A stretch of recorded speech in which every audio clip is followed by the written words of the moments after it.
2009's The Time Traveler's Wife had the makings of a critical success. A-list actors, a beloved best-selling book, and more importantly, it more than doubled its budget at the box office. But despite all of this, critics slammed the movie and audiences left feeling off.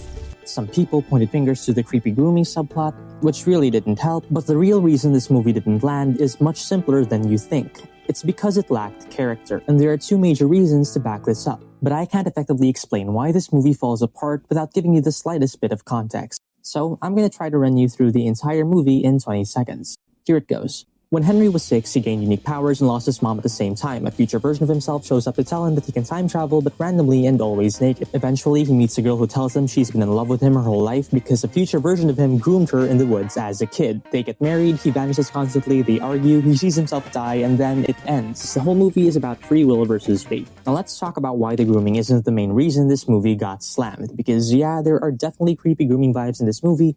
Am I pretty? Yes.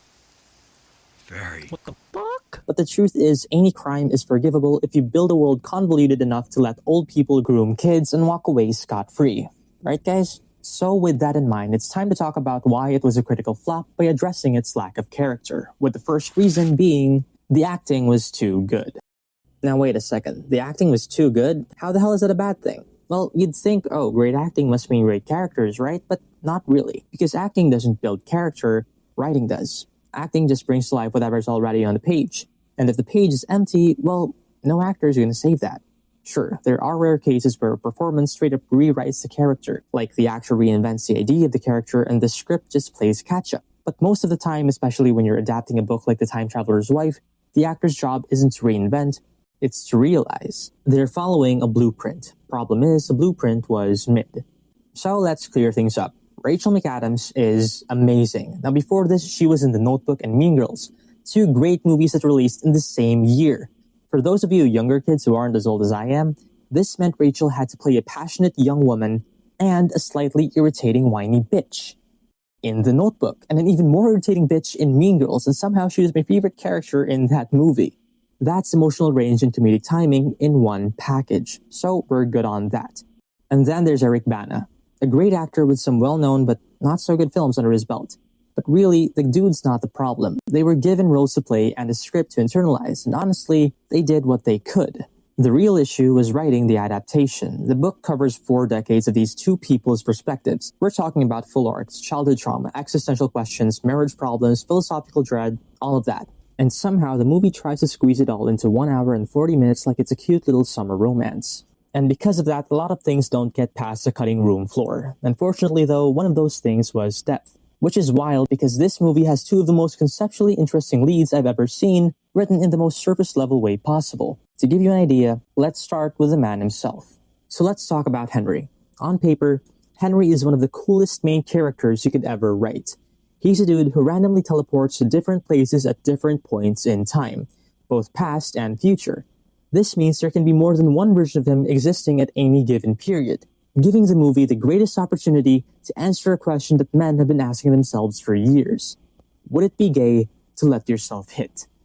And you think I'm joking, but I'm not, because the novel actually hints that Henry has been doing himself for a while, and then immediately goes out of its way to say, but it's not gay. I don't care where you stand, that's hilarious. But it gets even better, because in the movie, Henry punches the guy for calling him gay, right after stealing clothes that belong to a woman. Because remember, he doesn't time travel with his clothes.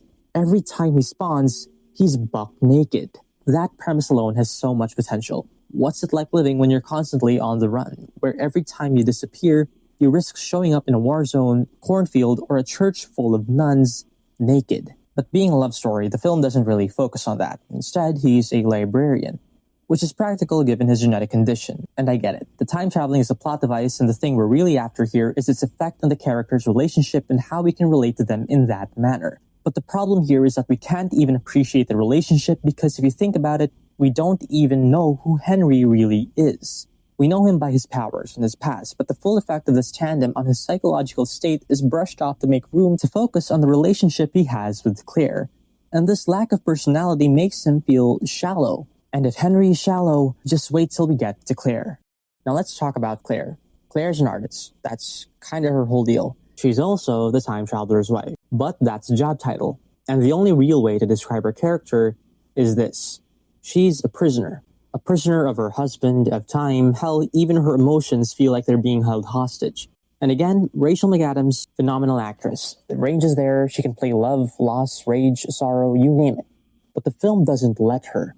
I shit you not, there's even this one scene where a single tear rolls down her cheek, like, perfectly. And then they cut to another angle and the tear just disappears. Even the editing was like, nah, that's too much emotion, let's dial it back.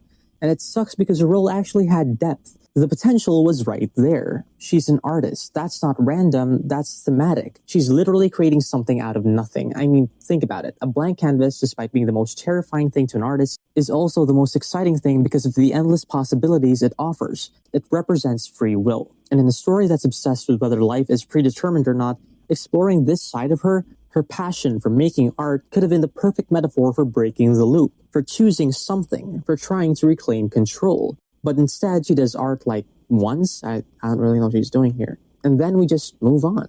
And yeah, there are moments where the film tries to show her struggle, like when Henry vanishes and she's left waiting for weeks. No clue where he went or if he's even alive. And that's heavy. But then the movie skips them winning the lottery and buying their dream house. Here's $5 million in a cozy cottage. Anyway, future Henry dies at the housewarming party. Oh, but don't worry, we also find out she's pregnant, but then has a miscarriage. Why? Because the baby was a time-traveling fetus. This happens at least 3 times, and not once we get to see the fetus. So Henry gets a vasectomy. They argue, but that's not a problem because past Henry time travels to the present and has sex with Claire anyway. And they get a child. And then... Stop. I need a break. The story keeps jumping, the progress won't stop, and I barely have time to even care. Which leads me to the second reason of why this movie completely lacks character. Reason number 2, an overabundance of progress. Now, I get it. Movies need 2 things to work. Character and progress. You need something happening and someone it's happening to. But here's the thing. Progress can push a story forward, but if the main characters aren't driving that progress, then why would we care? For example, take Black Adam. The dude spends half the movie standing around, smoldering, reacting to explosions like he's mildly inconvenienced. Meanwhile, all the side characters are doing the legwork to keep the plot moving. And by the time he finally does something on his own, we're already checked out. But the best example for all plot, no character is this little movie called Tenet. That movie is like staring at a campfire. It's constantly shifting, sparking, flipping backward and forward, and for the most part, Tenet keeps you hooked that way. The plot is constantly moving, the locations are always changing, and the action keeps ramping up. But there's a reason it never stops, because if you really think about it, the moment everything stops and you're left alone with the main character, you realize that he's hollow. You don't know why you need to root for him, aside from the fact that the plot makes him the focal point of stopping a war. But aside from that, who even is this guy? Does he even have goals? What motivates him? Hell, what is his name? What is your name? Tony! I'll tell you, he's just the protagonist. Maybe character development was too linear for Nolan this time, I don't know. I still love this movie though. And honestly, the time traveler's wife makes the same mistake, but without the action scenes to distract you. It jumps from wedding to argument to lottery win to miscarriage to death to birth to death again, so fast that we never get the chance to appreciate how any of this affects the characters. And if you recall, they're trying to find the answer to the biggest question the movie is asking us, whether they're victims of fate or actually do have authority over their own lives. But because of everything that keeps happening, it's like the film is telling you that neither of these characters ever feels in control. Not even once. They don't move the story forward, the story just happens to them. And eventually, they just start letting it. Take Henry. The moment Claire tells him, hey, I'm your wife in the future, he just accepts it. Doesn't question it, doesn't wrestle with it, just kind of shrugs and says, neat. And sure, you could say it's in character, that he's used to weird time travel stuff all the time or whatever, but here's what we never see. We never really see him grapple with the idea that life with a guy like him who constantly disappears would be torture for the other person. Nor do we see him question whether or not he's deserving of such love after failing to save his mother, someone he loved and cherished and lost countless times, which was the reason for his broken relationship with his father. That kind of grief and guilt should have wrecked him. But instead, we just fast forward with the apology and go straight to the wedding, like none of that really needed to be unpacked. And Claire, well, she's even worse, because she keeps telling us that she's choosing to love him out of free will. But nothing about the way she reacts makes us feel that that's true. She reacts like someone who's already made peace with the fact that she'll never really be free. Not of him, not of time, not of fate, and I'm not saying her acting is bad, because Rachel sells what she's given. But what she's given is resignation. Imagine this. Henry disappeared for 2 weeks straight, missing the holidays, and comes back in a random morning. What does Claire do? Well, she shrugs it off. And what happens next? Claire has not one, not 2, but multiple miscarriages, which is even more devastating than it actually sounds, but not once do we see her break. She doesn't fight, she doesn't even snap. She just folds. And I get it, maybe that's the point, maybe that's a tragedy. But if your entire movie hinges on whether your characters have agency or not, maybe, I don't know, give them some?